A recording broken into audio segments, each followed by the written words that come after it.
روس نے بین البرازمی ایٹمی بیلسٹک میزائل کا تجربہ کر لیا ہے۔ میزائل 10 سے زیادہ ایٹمی وار ہیڈز لے جانے کی صلاحیت رکھتا ہے۔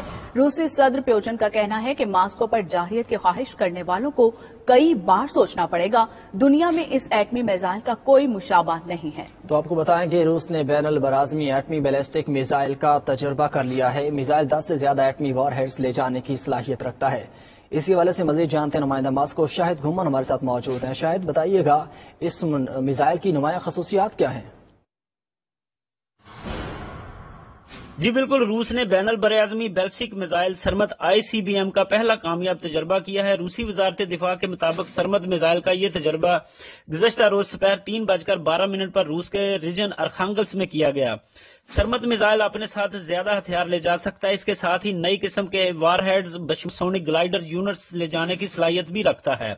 روسی صدر ولادیمیر پوتن نے دنیا کے سب سے منفرد میزائل کے تجربے کو ویڈیو لنک کے ذریعے دیکھا۔ صدر پوتن نے کامیاب تجربے پر مسلح افواج کو مبارکباد دی۔ اس موقع پر ان کا کہنا تھا کہ یہ انوکھا ہتھیار روس کے خلاف دھمکیاں دینے کی کوشش کرنے والے ہر شخص کو کئی بار سوچنے پر مجبور کر دے گا۔ ان کا کہنا تھا کہ یہ روسی فوج میں جدید ہتھیاروں کے نظام کی ترقی کے سلسلے میں ایک عظیم اور تاریخی واقعہ ہے۔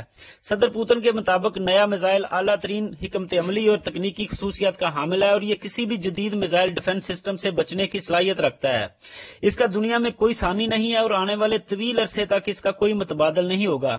ان کا مزید کہنا تھا کہ یہ واقعی انوکھا ہتھیار ہے جو ہماری مسلح افواج کی جنگی صلاحیتوں کو قوت بخشے گا، روس کی سلامتی کو بیرونی خطرات سے قابل اعتماد طریقے سے محفوظ رکھے گا اور ان لوگوں کو پریشانی میں مبتلا کر دے گا جو بزدلانہ اور جارحانہ بیان بازی سے روس کو دھمکیاں دینے کی کوشش کر رہے ہیں۔